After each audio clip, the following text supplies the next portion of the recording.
Hi, welcome to another episode of the Piano Ninja Tricks podcast. It is not just another episode, it is episode 50. Thank you so much for being a part of this journey with me, and I'm so thrilled that I'm here to be your piano ninja, but really to help you become a piano ninja by making everything easier for you at the piano. We're approaching Christmas and Hanukkah, which fall simultaneously this year, and we are in the middle. We're halfway through the Holiday Harmony Challenge. It is super simple. If you want to join us, it's free, and you get to experience having holiday harmony with minimal practice time, but major progress.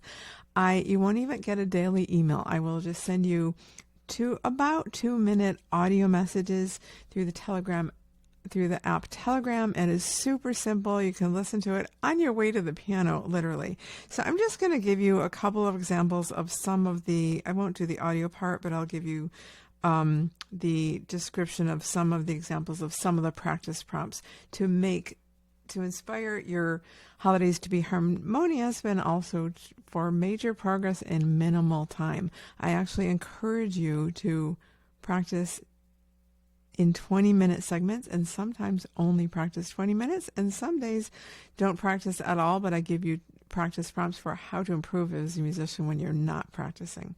That is at lisaspector.com/harmony. And here's day one was 6 days ago, and it was warm up with your heart is number 1. Contemplate why you play piano, something we often forget, and it is the most important thing to remember to get us inspired, to get us back to the piano bench. Everyone has a different why, and I talk about how to find what yours is. And 3, work on one section, just one section of music, and one thing in that section. So don't do all the things at once, but choose fingering, pedaling, increasing speed, and so forth.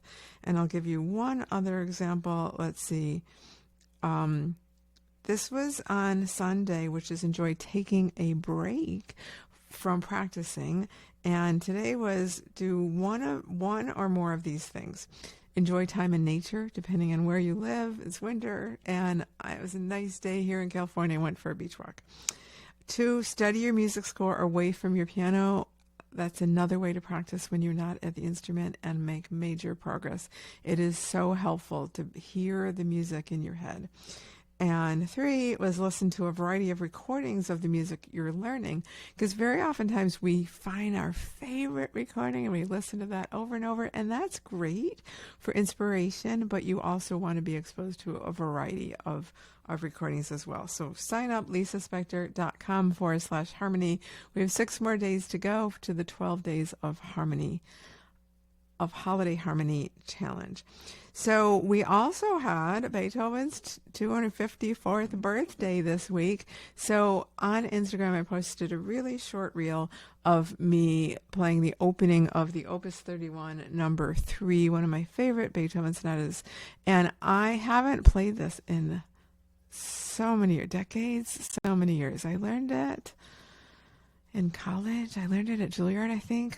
Or maybe grad school, but it's been a long time, and it was time to bring it out, and I wanted to see, I didn't have much time, 5 minutes. I didn't learn the whole sonata, or even the whole scherzo movement, the second movement, in 5 minutes, but I learned the opening of it, relearned the opening of it, and I will share in Instagram, you've got you have 90 seconds, but I only like to make my reel short, about 22 seconds. So less than 22 seconds to demonstrate the piano ninja tricks. And I didn't demonstrate it, just wrote the text. But here I want to elaborate a little more. And if you've been listening to the podcast for a while, you're familiar with some of these: cyclical rhythm, playing close to the key for controlled sound. And I'll elaborate a little, and then I'll share links. So in YouTube, I'll put in the description links to the previous episodes where I particularly talk about that piano ninja trick. And then in the podcast apps, I'll put it in the show notes.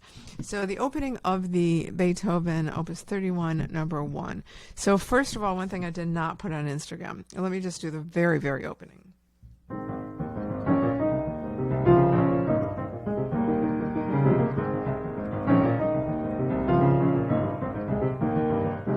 So there's more movement going on in the left hand than is obvious, because it's not big leaps or anything, but you're just constantly changing. So what I didn't add on Instagram is that I'm playing it first. The first way I review this is in solid chords. Won't always sound so pretty, but it gets all the notes at once. So my eye is looking at 4 notes instead of 1 note at a time, and it gets my hand in place for the next jump. So it's a quick reflex motion, which means moving quickly but playing slowly. So if I do it under tempo, I'm moving really quickly to the next chord. If you watch my hand on YouTube, I'm moving, I'm almost at that next chord, ready to play it in time, but I'm not playing it in time. I'm just building the reflex. The slower the tempo, the faster the move. So then in the right hand, you have some of that going on also. Even though it's not big jumps, I want to have a little bit of quick reflex so my hand knows where it's going. The other thing I'm doing in my left hand is I'm pulling up the notes. I'll refer to the episode where I do that, where I want really clean staccato. And this is a very muddy part of the piano, particularly when it gets a little higher. So I really have to be clean. So I'm pulling up the notes. It's like instead of pressing down each key, I'm focusing on pulling up.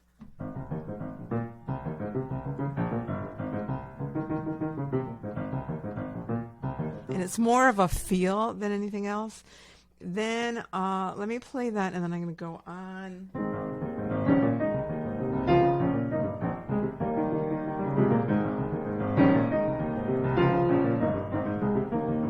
Quick reflex motion. So I have a huge jump there from here to here.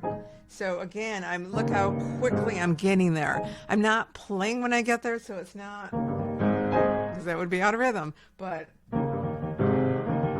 I'm there really early, and it's piano with a crescendo going into a pianissimo. So I want, the sooner I'm there, the more control I'll have over the sound. Again, a big jump here. Not as big, but it's still about a 6. Now this is pianissimo. So what do I do to play pianissimo? I want to stay really close to the keys and really have control over very little movement, because the less movement, the softer it's going to be.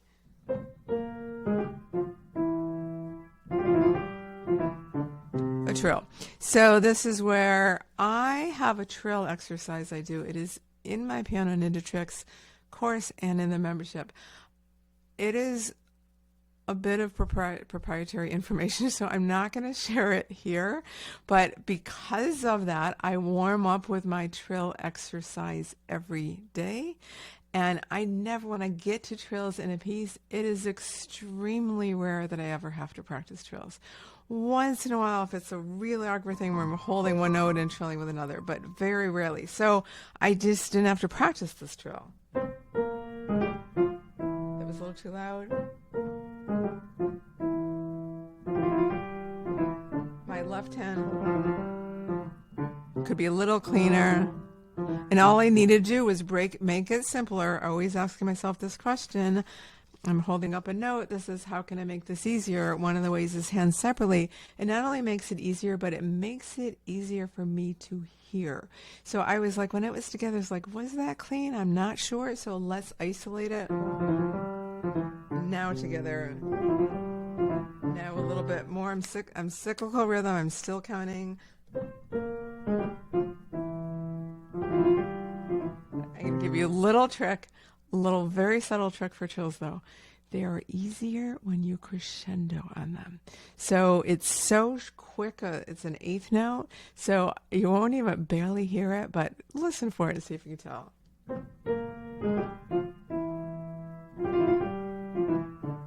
Staying really close to the key. controlled sound.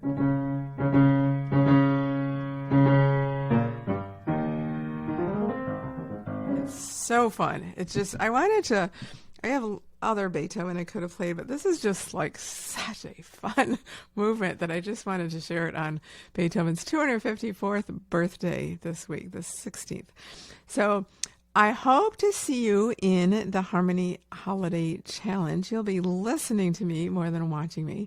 And it takes literally 2 minutes a day. These audio messages are super quick, but super powerful to get you to practice minimally while making major progress and de-stressing yourself during the hectic holidays. Hope to see you at lisaspector.com/harmony. And back to the piano for me with the Godowsky Aeolian Harp Etude for left hand only.